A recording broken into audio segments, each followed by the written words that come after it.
안녕하세요. 한의사쿠 구상모입니다. 지난 시간에 제가 아토피는 세 가지 타입이 있다고 말씀을 드렸는데 오늘은 그 세 가지 타입에 대해서 좀 더 자세하게 설명드리도록 하겠습니다. 자, 화면을 보실게요. 제가 세 가지 타입이라고 해서 사진을 3장 띄워 놨습니다. 바로 구분이 되시나요? 쉽지 않으실 거예요. 제가 차이점에 대해서 차근차근 설명해 드리도록 하겠습니다. A타입은 지난번에 아토피만 있는 상황이라고 말씀을 드렸어요. B타입과 C타입은 아토피의 다른 피부 질환이 같이 섞여 있는 것이라고 얘기했고요. 그래서 A타입은 B타입과 C타입이 아닐 경우를 찾는 것이 더 빠릅니다.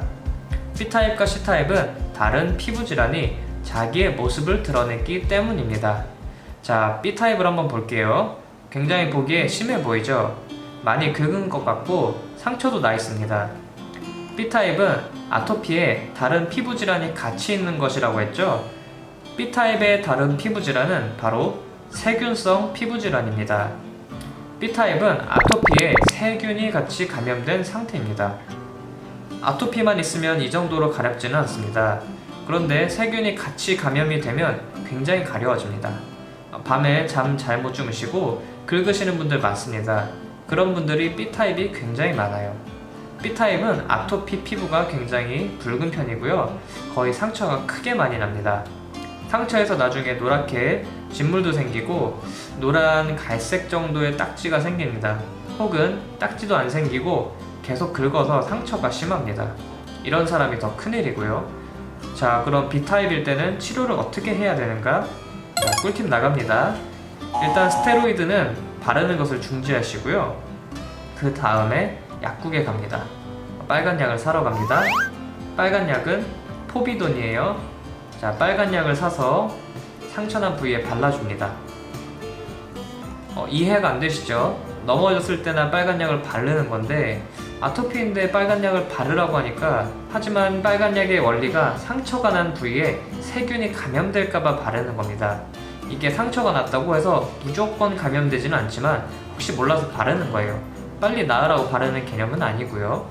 그런데 지금 B타입의 피부는 세균이 감염돼 있고 상처가 나 있으니까 빨간 약을 바르는 겁니다. 빨간 약을 바르면 어떻게 되느냐? 상처 위에 딱지가 생깁니다. 그리고 가려움이 좀 덜해져요. 그렇게 해서 좋아지면 B타입의 아토피가 A타입의 아토피로 변합니다. 자, B타입은 아토피 플러스 세균이라고 했죠. 세균을 잡고 나면 아토피만 남기 때문에 A타입으로 변합니다. 그러면 아토피에 대한 치료를 다시 시작해봅니다. A타입만 남으면 스테로이드 연고도 다시 사용해볼 수 있습니다. 자, 이번에는 C타입을 볼게요. C타입은 B타입에 비해서는 피부가 덜 간지러워 보여요. 마구 상처가 심하게 나진 않습니다. 하지만 이것도 역시 가렵고 괴로운 것은 마찬가지입니다. C타입도 아토피에다가 다른 피부 질환이 섞여 있는 것이라고 했죠. C타입은 아토피에 피부에 곰팡이가 피는 것입니다. 내 몸에 곰팡이가 피었다고? 엄청 충격적이실 수도 있어요. 곰팡이는 음식에나 피는 것을 보았으니까요. 하지만 곰팡이는 사람 몸에도 기생하고 있다가 확 번식합니다. C타입의 피부는 간지러운 부위가 크게 보았을 때 동그란 모양에 가깝습니다. 가장자리가 특히 좀 더 붉은 느낌이고요. 그리고 얇게 각질이 하얗게 있습니다. 아마 비주얼상으로는 건조하다고 보실 것 같은 그런 느낌입니다. 자, 그러면 C타입은 어떻게 치료하는가? 여기도 꿀팁 나갑니다.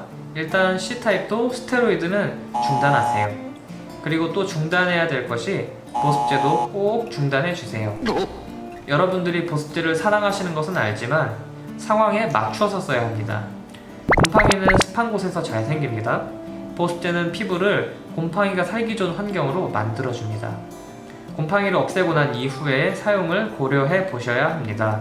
자, 그리고 보습제도 끊었다면 약국에 가서 무좀약을 사봅니다. 그리고 그것을 발라주세요. 무좀약도 곰팡이를 죽이는 것이랍니다.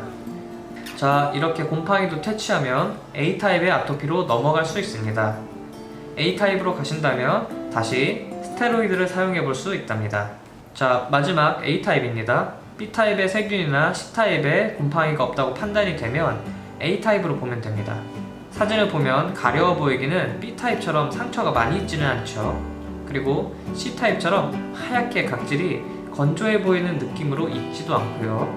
가장자리가 더 붉거나 그런 것도 딱히 없습니다.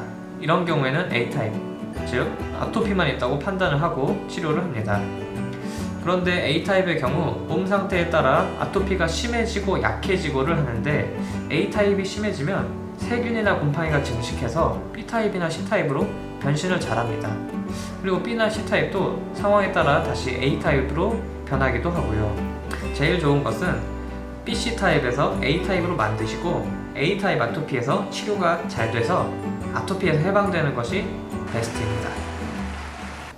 그런데 제가 말씀드린 대로 해도 BC타입에서 A타입으로 잘 바뀌는 것 같지 않고 A타입이라고 해도 아토피가 다 낫지 않는 분들도 계세요. 그리고 나는 A, B, C타입 모두 다 있는 것 같다 하시는 분들도 많으실 겁니다. 이유가 다 있습니다. 그러나 이거는 설명한 것이 조금 길기 때문에 다음 시간에 다시 설명드리도록 하겠습니다. 감사합니다.